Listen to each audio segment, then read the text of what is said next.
Well, welcome.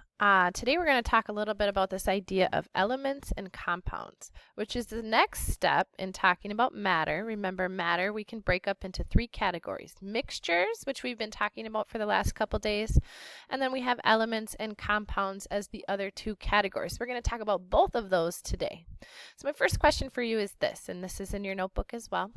What do gold, aluminum, iron have in common? You can see pictures of them here. Gold on the left, aluminum in the middle, and iron on the right.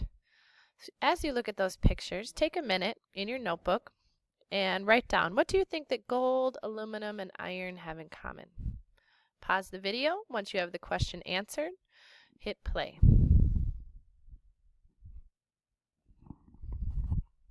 All right. So what do gold, aluminum, and iron have in common? You might have said they're metals. That's true. You might have said they're shiny. That's true. But the biggest thing that they have in common is that they are all made of atoms. Okay? So the question is then, okay, these atoms that make up all matter, if all three of these different substances are made of atoms, why do gold, aluminum, and iron look and act so different from one another? They're all made of atoms. So why are they so different? Okay, the reason why that is because each is made from a different kind of atom. That's what we're going to be talking about today.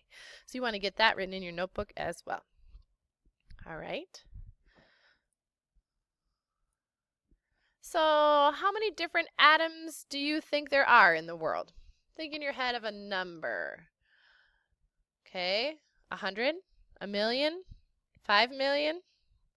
How many different kinds of atoms are there in the world? Here's a hint for you. There's all of them. So can you count the boxes? How many atoms are there? There's 118 different kinds of atoms, and those are shown in the periodic table. Periodic table tells us all about elements and atoms. Okay. Now, each of these atoms looks very different. You can see hydrogen here has one proton and one electron flying around it, compared to chlorine, which has a whole bunch of stuff in its nucleus with lots of electrons flying around. Because they have different parts within the atom, they all act very differently. So what do we call it when we put a bunch of the same kind of atom together? So we have a bunch of carbon atoms or a bunch of oxygen atoms. What do we call that? A group of a bunch of the same kind of atoms. We call that an element. You can see here we have a bunch of these red atoms. Maybe those are iron atoms. Here we have a bunch of, there looks like two atoms stuck together, but they're all the same blue atoms in here. If all of a grouping is all just one type of atom in there, one of those 118 different options, if all of them are the same kind, we call that an element. So what makes something an element? It has to contain only one type of atom. And this you can write in your notebook next to the word element. It cannot be broken down into a simpler substance. You can't break this down into something else. The only thing there is blue atoms. And then we also call elements pure substances. So take a moment, write this down in your notebook, and then you need to draw the red atoms in a box and the blue atoms in a box. If you need to pause the video momentarily to get this done, pause it and start playing again when you're ready. Okay. Next in your notebook, you have some more coloring. So we have a couple more examples here to sort of refresh your brain if you need it on what an element is going to look like in a particle diagram, which is what these are, right? So you're going to choose 3 colors with the colored pencils, and you're going to pick a color this box, and I want this color. I want red to represent carbon. I want blue to represent oxygen, and I want pink to represent neon atoms, okay? Then you're going to come down here. I picked red for my carbon. I colored that box red. I'm going to color each carbon atom red. We're going to use colors to show which atoms are which. Oxygen, I said I colored that box blue, so I'm going to color all of these oxygen atoms blue. And oxygen always is found with a buddy. Oxygen atoms don't like to be lonely, so they're always hanging on to another oxygen atom. So there's always 2. And then I picked pink for neon. I'm going to color all of my neon atoms pink. Now, you choose whatever 3 colors make you feel good. and get this part of your notebook colored. Again, pause the video until you're done with that part and then move on.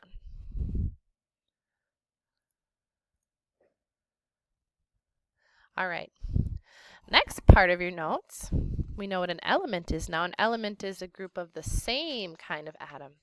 What are we going to call it when we have different atoms put together? So this time we're going to have 2 or more of that 118 that we're going to put together. We're going to bond them. They're going to be together. What do we call that? We call that a compound. Okay. What is a compound? Well, you can write this down in your notes, right by that word compound. A compound contains more than one kind of atom. Remember, an element had only one kind.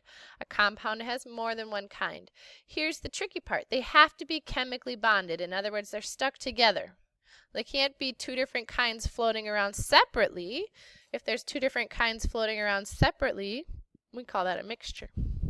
But if you have 2 different atoms, at least 2, you could have more than 2, and they're bonded together, they're stuck together, we call that a compound. You can break a compound down into its elements, however, that takes a chemical reaction and a chemical process.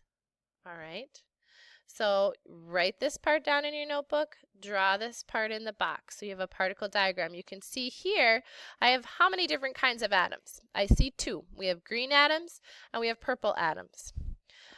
We know we have more than one kind of atom, so that's good so far. And then you can see they're stuck together, so they move around as a group. Stuck together. All right, good. Then this means this is a compound. Okay?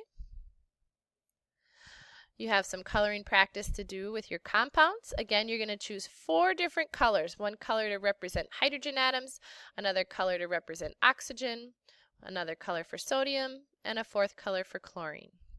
So down here, we have some water molecules. We probably all know that water is H2O.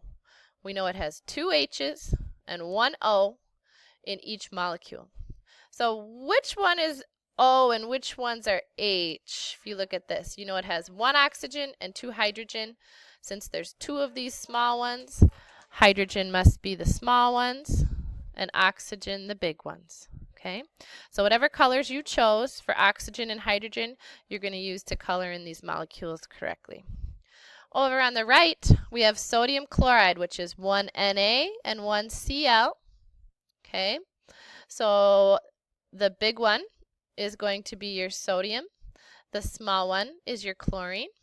So you can choose whatever your 2 colors are and then color those in accordingly. Pause the video till you're done and then move on when you're ready.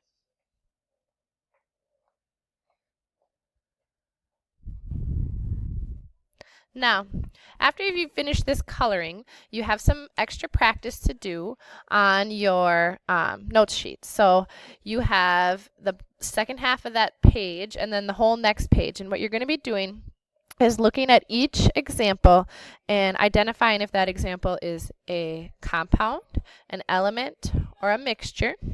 All right.